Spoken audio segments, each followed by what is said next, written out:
Hello friends, market Mantra the pulse of modern trading में आपका स्वागत है। आज हम बात करते हैं कुछ स्टॉक्स की, कुछ न्यूज़ की, मंडे को हमारा क्या आउटलुक होना चाहिए और कैसे हम डेली 2% का प्रॉफिट निकाल रहे हैं। छोटे अमाउंट पे बहुत अच्छा हम प्रॉफिट डेली निकाल रहे हैं, उसके बारे में हम बात करेंगे। और हमने कैसा क्या हमारा आउटलुक रखा है, परसों हम क्या रखेंगे सोमवार के दिन।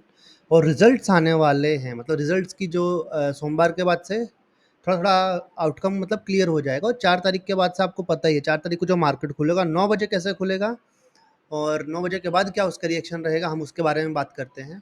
तो 4 तारीख में क्या होगा कि आप सोचिए कि हमको 9 बजे एक थोड़ा-सा चैनल वाले डाल देंगे कि ये पार्टी जीत रही है, वो पार्टी जीत रही है 9 एएम पे, ठीक है? ये पार्टी जीत रही है, वो पार्टी जीत रही है, लेकिन 9:30 के बाद वोट काउंटिंग चालू होगी, ठीक?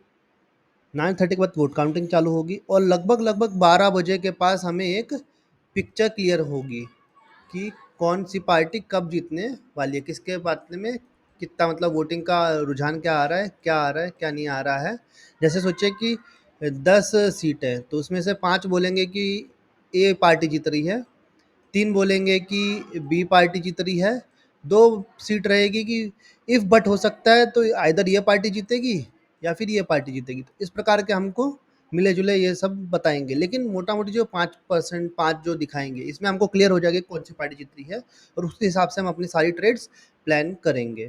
तो इस हिसाब से हम अपनी ट्रेड प्लान करेंगे। तो पहली चीज़ हम डिस्कस करते हैं कि कल हमने क्या लेवल दिए थे। कल हमारे जो लेवल थे, ये थे कि अगर 22,950 के नीचे जाता है, सस्टेन करता है, तो हमारा पहले टारगेट होगा 22,896, उसके बाद 22,750 और 22,680 इवेंचुअल टारगेट होंगे। बट कल का मार्केट क्या हुआ कि एफआईआईएस ने खूब बिकवाली करी, डीआईआई ने खूब खरीदारी करी, तो उसके चक्कर में मार्केट फ्लैट ही बंद हुआ।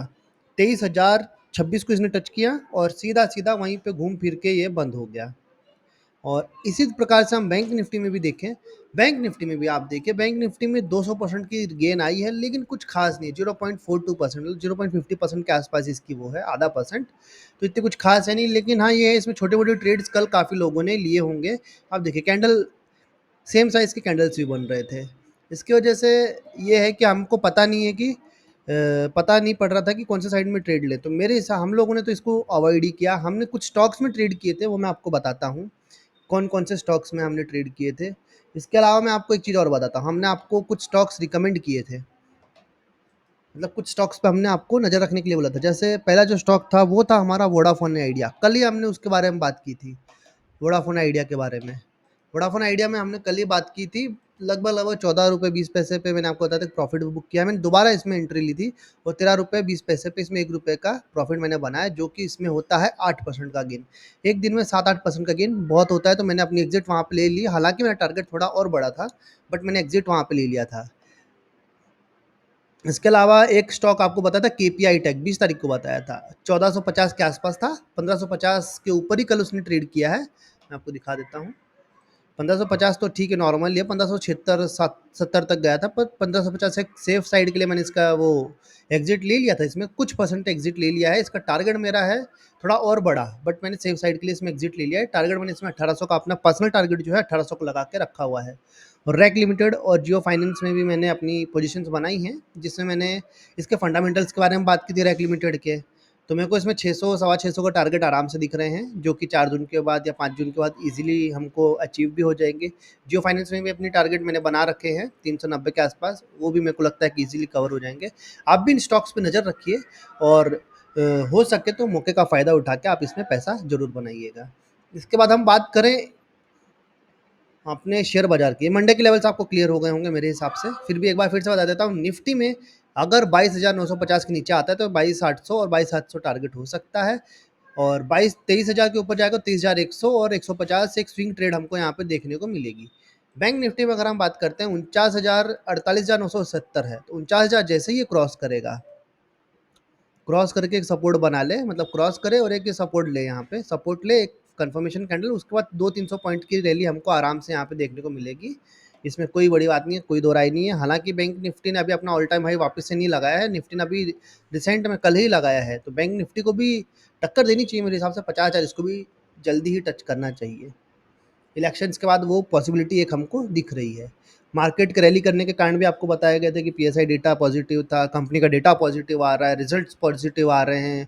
उसके बाद हमारे जो इलेक्शंस का डर था कि ये होगा वो होगा इफ बट, तो वो भी ख़त्म हो गया है। कुछ अच्छे न्यूज़ उसमें आए कि 2019 के बराबर ही वोटिंग हो रही है। पहले 3 चरण में कम वोटिंग हुई थी, चौथे पाँचवें में अच्छी हो रही है। तो इन सबको मिला के वो हमारा जो ये मार्केट है एक अच्छा बुलिश ट्रेंड में बना हुआ है। अब हम बात करते हैं मार्केट की, कैसा क्या कल का आउटलुक था हमारा। देखिए कल क्या मार्केट में हुआ है। 29,957 ये आपको बता ही दिया ऑलरेडी, तो आप इसको स्क्रीन को पॉज करके देख सकते हैं। मोस्ट एक्टिव जो स्टॉक्स थे वो हिंदुस्तान एरोनॉटिक्स थे, HAL, Vodafone idea, Adani port, इस प्रकार काफ़ी सारे थे, बट मेन मेन यही थे। कल के जो टॉप गेनर थे, टॉप गेनर्स कल के थे Vodafone idea, Bharat forge, power finance, और जो टॉप लूजर्स थे वो inter global aviation, Torrent pharma, Godrej property. अच्छी खासी गिरावट इनमें आई है। और हम देखते हैं अगर 52 वीक हाई कल किस किस कंपनी ने लगाया है, तो एजिस लॉजिस्टिक ने लगाया, फिनोलेक्स ने लगाया, आइनॉक्स ने लगाया, आइनॉक्स विंड ने, और अमारा राज वेटरेज ने लगाया है, भारत डायनेमिक्स ने भी लगाया है। और वॉल्यूम वाइज अगर आप देखो, प्राइस शॉकल जो थे, गार्डन रीच था 2.5% का, 1.5% का इसने कोचिन शिपयार्ड ने लिया, सारेगामा ने 2.5% का फिर लिया। वॉल्यूम जो रहते हैं, मेरा नज़र हमेशा वॉल्यूम पर रहती है। जैसे बीकाजी फूड्स है, जेके लक्ष्मी सीमेंट है, इनमें जो वॉल्यूम बन रही है उसका मतलब ये होता है कि इसमें कंसोलिडेशन हो रही है, और कुछ समय के बाद इसमें एक हमें, फॉर एग्जांपल हम बीकाजी फूड का ले लेते हैं एक बार। मेरे को ऐसा लगता है कि जब जब उसमें इंटर अंदर ही अंदर बाइंग होती रहती है, तो एक आने वाले टाइम के लिए हमें एक संकेत देता है कि इसमें बुलिश ट्रेंड एक आ सकता है, एक अच्छा खासा ब्रेकआउट हमें इसमें देखने को मिल सकता है। बीकाजी फूड्स का हम यहाँ पे देखेंगे। देखिए आप, मैं आपको लंबे टाइम फ्रेम का दिखाता हूँ। ये देखिए कल का देख रहे हो आप, एकदम फ्लैट है।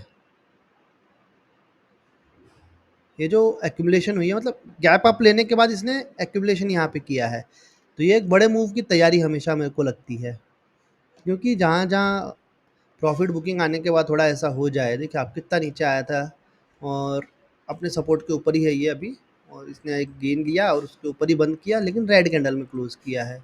बट इसमें अभी ये जो एक्यूमुलेशन चल रही है इतने लंबे टाइम से, अगर 4 अप्रैल के बाद से देखिए आप, कंटिन्यू उसी जोन में है ये। तो मुझे लगता है कि इसमें एक ब्रेकआउट अभी ड्यू है। जो अभी अंदर अंदर जो बाइंग हो रही है, इसमें वॉल्यूम जो इसमें जनरेट हो रही है, जल्द ही ये 570, 580 या 600 को हमें टच करते हुए दिखने वाला है। 580 70 तो इसने कल ही टच कर लिया है, लेकिन 600 रुपये का जो टारगेट है वो जल्दी ही ये टच करेगा 600 के ऊपर, फिर ये थोड़ा ब्लास्ट हमें इसमें देखने को मिलेगा। ये है हमारे कल के पूरे मार्केट के ओवरऑल। ये सेंसेक्स जो है, हम इंडेक्स जो हमारे हैं, निफ्टी 50, निफ्टी आईटी, ये सब आप देख लीजिए। इसमें आईटी और मिड कैप का बहुत ही कमज़ोर प्रदर्शन है, मतलब मिड कैप नहीं, स्मॉल कैप का, आईटी और स्मॉल कैप का बहुत कमज़ोर प्रदर्शन रहा कल के दिन में। बाकी ठीक है, चल रहे हैं सब, धीरे धीरे लुढ़कते रहेंगे। इसके बाद अगर हम बात करते हैं, hyundai मोटर जो है अपना एक आईपीओ लाने वाली है। देश का सबसे बड़ा इशू आईपीओ, आप सोचिए कि 2.5 और 3 अरब डॉलर का हो सकता है। इसके पहले सबसे बड़ा आईपीओ जो था एलआईसी ने 2022 में लाया था, 2.7 अरब डॉलर का। तो इस पे नज़र बना के रखिए, आईपीओ अच्छा है, बड़ी कंपनी है, इसमें कुछ पैसे हम बना सकते हैं। ओम इंफ्रा ने एक साल में 200% से ज़्यादा रिटर्न दिया है, सालाना मुनाफा इनका 70% से ज़्यादा है। डिविडेंड की इसमें सिफारिश चल रही है। पिछले साल अगर हम देखें तो इसका प्राइस जो था वो 40 रुपये कुछ था, आज वो 121 रुपये है। बहुत अच्छा, बहुत शानदार रिटर्न इसमें हमको देखने मिला। अशोक लीलैंड, आपको 2-3 दिन पहले इसमें बात भी किया था कि इसमें अच्छी खासी एक बढ़त हमें देखने को मिल सकती है, उसके ऊपर आप नज़र बना के रखिए। तो इसमें अभी हल्के कमर्शियल व्हीकल सेगमेंट के तहत कई प्रोजेक्ट पेश करने वाले हैं, इनके एमडी ने उनको बताया है। इसमें हो सकता है एक अच्छा खासा हमको इस न्यूज़ की वजह से भी ट्रिगर प्राइस हमको देखने को मिले और थोड़ा इसमें हो जाए। यस बैंक जो है, इतना मतलब लोगों का भरोसा हारने के बाद भरोसा इसने जितना चालू कर दिया है। इनके जो डायरेक्टर और सीईओ प्रशांत कुमार है, उन्होंने मनी कंट्रोल के साथ इंटरव्यू में काफ़ी सारी बातचीत की। उसमें बताया कि कैसे हम भरोसा जीत रहे हैं, क्या कर रहे हैं। मोटा मोटी उसके 2-3 पॉइंट है कि साल में 800 से 1000 करोड़ रुपए सिर्फ इंफ्रास्ट्रक्चर मजबूत करने में खर्च कर रहे हैं। जो कंपनी अपने इंफ्रास्ट्रक्चर में लगाती है वो कहीं ना कहीं इनके लिए पॉजिटिव ही होता है, और ये आईटी के डिपार्टमेंट में हमेशा ही एक्टिव रहते हैं। इस प्रकार इसमें भी काफ़ी अच्छी खासी वो एक मतलब पॉजिटिव सेंटिमेंट्स क्रिएट हो रहे हैं। आप इस पे नज़र बना के रख सकते हैं। जैगुआर लैंड रोवर जो है, भारत के पुणे ब्रांच, पुणे अपने इसमें प्लांट में असेंबल करने की चालू करने वाले हैं। रेंज रोवर का जो मॉडल था, अभी तक केवल टाटा मोटर्स के जो स्वामित्व के JLR जो इनके यूके प्लांट थे, वहाँ पे निर्मित होते थे, वहाँ पे बनाए जाते थे। अब वो पुणे में आ रहा है, तो इसमें थोड़ी एक पॉजिटिव मूवमेंट देखने मिली। वोडाफोन आइडिया के बारे में हम ऑलरेडी बात कर चुके हैं। इसमें क्या है कि 5G भी आने की चल रहा है, 15-20 सर्कल में बढ़ाने का अपना काम बोल रहे हैं। इन सब के चलते-चलते इसमें एक अच्छी खासी न्यूज़ आ रही है। तो trend is your best friend. हमको लगा यहाँ पे पैसा कमाया जा सकता है, हमने कमाया। आप अपने हिसाब से इस पे नज़र बना के रखिए, आपको उचित लगे ज़रूर इस पे नज़र बना के रखें और अपने फाइनेंशियल एडवाइज़र से बात करके इन चीज़ों में निवेश करें। इसके बाद हम बात करते हैं कि ये मैंने आपको बताया कि इंडियन स्टॉक कल फ्लैट रहा। क्यों रहा? क्यों? एफआईआई ने बिकवाली की, डीआईआई खरीदारी करते रहे, तो ना कुछ ज़्यादा पैसा आया, ना कुछ ज़्यादा गया। इसके हिसाब से हुआ। अब हम बात करते हैं अडानी एंटरप्राइज। हिंडनबर्ग की रिपोर्ट तो सबको याद होगी, जिसने अडानी एंटरप्राइज में, अडानी के पूरे पूरे एंटरप्राइज में भयंकर तूफान ला के खड़ा कर दिया था। अडानी अडानी में हिंडनबर्ग की जो एक न्यूज़ थी, उसके चलते चलते इसमें एक गिरावट काफ़ी खतरनाक हमको देखने को मिली थी। सारे स्टॉक्स में भयंकर गिरावट देखने को मिली थी। ये देखिए आप, 23 फरवरी के मार्च जनवरी 23 के आसपास इसमें एक वो न्यूज़ आई। उसके बाद इसने सीधा सीधा, अब मान के चलिए कि 60-70% का इसने गैप डाउन बोल रहा हूँ, 70% का इसने प्राइस करेक्शन ले लिया यहाँ तक।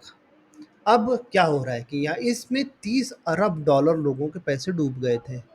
लेकिन अब हो ये रहा है माफ़ कीजिएगा, हो ये रहा है कि जब भी इसने इतने अच्छे प्रोजेक्ट्स बताए हैं, बाहर भी देशों में ये लेने वाले हैं, अपने बहुत सारे बिजनेस को एक्सपैंड कर रहे हैं, उन चक्करों में इनके प्राइस बढ़ते गए और आज ये ऑलमोस्ट उसी लेवल पे है। और अब जो इनके $30 अरब डूबे थे निवेशकों के, वो सब भरपाई हो चुकी है। अब देखना ये है कि और ये कितना अच्छा गेन लेगा, क्योंकि इसमें प्रोजेक्ट्स तो अच्छे दिख रहे हैं अभी मेरे को। और दूसरा, मैंने आपको बताया था कि हम आपके साथ बात करेंगे कि कैसे हम दिन में 2% का गेन निकाल रहे हैं। 50,000 की मेरी कैपिटल है इसमें, इस अकाउंट में। और ये हमने कल 2 कॉल लगाए थे। एक था हमारा IGL का, और दूसरा था SBIN का। SBIN में ₹7.50 पे लिए थे, 750 का लॉट था। ₹8.40 पे हमने एग्जिट किया। इसमें हमने 600-700 बनाए, और 600-700 हमने बनाए IGL में। बड़ा लॉट था, तो हमने इसमें भी यही किया था, 50 पैसे का इसमें बुक किया था। 770 पे लिया, 820 पे हमने निकाला, 600-700 इसमें बनाए। ₹1400 था, ब्रोकर काट के पूरा ₹1100, 1100-1200 का हमारे एक मोटा मोटा प्रॉफिट हो गया, जो कि 50,000 पे 2% का होता है। और इससे ज़्यादा हमारा टारगेट भी नहीं होता है कि हम दिन में अपने कैपिटल का 2% का टारगेट निकाल लें। ये सिर्फ ऑप्शन की बात थी, जो हम सेफ प्ले के लिए सिर्फ 50,000 रखते हैं। पोर्टफोलियो को डिवाइड करके रखते हैं। कुछ हम स्टॉक में लगाते हैं, कुछ इक्विटी में लगाते हैं, कुछ फ्यूचर में लगाते हैं, कुछ करेंसी में। तो ये हम सिर्फ आपको ऑप्शन का दिखाए हैं। हम अपनी स्ट्रेटेजीज कैसे इसमें इन्वॉल्व करते हैं और पैसा हम कमाने की कोशिश करते हैं। इस तरीके से आप भी पैसा कमा सकते हैं। लाइक कमेंट शेयर आप ज़रूर कीजिएगा फ्रेंड्स। और सोमवार के मार्केट के लिए तैयारी रखिएगा अपनी। मार्केट बहुत ही अच्छा चल रहा है अभी। न्यूज़ पे ज़रूर आपको नज़र बना के रखनी है अभी। न्यूज़ पे नज़र बना के रखिए, क्योंकि नज़र हटी दुर्घटना घटी वाला सीन हो सकता है कभी भी। जो भी न्यूज़ आएगी उसके हिसाब से, फ़िलहाल न्यूज़ बेस्ड मार्केट भी चल रहा है, इसमें कोई दो राय वाली बात है नहीं। तो आप न्यूज़ पे भी नज़र बना के रखिएगा और अच्छे से अपना ट्रेडिंग प्लान कीजिए। और हो सके तो कैरी फॉरवर्ड नहीं कीजिए। जो भी सौदा आप ले रहे हैं शाम तक उसको काट के आजू बाजू कर दीजिए। इक्विटी में कोई फ़र्क नहीं पड़ता है, लेकिन ऑप्शन फ्यूचर जो आप ले रहे हैं वो उसी टाइम पे आप शाम में काट के बाजू हो जाइए, क्योंकि कब क्या न्यूज़ आ जाए हमें नहीं पता है। मार्केट अभी न्यूज़ बेस है और सेंटिमेंट्स तो पॉजिटिव हैं, वोटिंग भी पॉजिटिव है। 4 जून के बाद ही क्या पॉजिटिव है क्या नेगेटिव है हमको पता पड़ जाएगा। तो इसी के साथ हमारा ये पूरा एक डिटेल एनालिसिस हमने आपके साथ शेयर किया है, सोमवार को हमें कैसा प्लानिंग करनी है। तो आपको कैसा लगा हमारा वीडियो? लाइक कमेंट शेयर ज़रूर कीजिएगा। और जय श्री राम दोस्तों, पैसा कमाइए, ऐश कीजिए।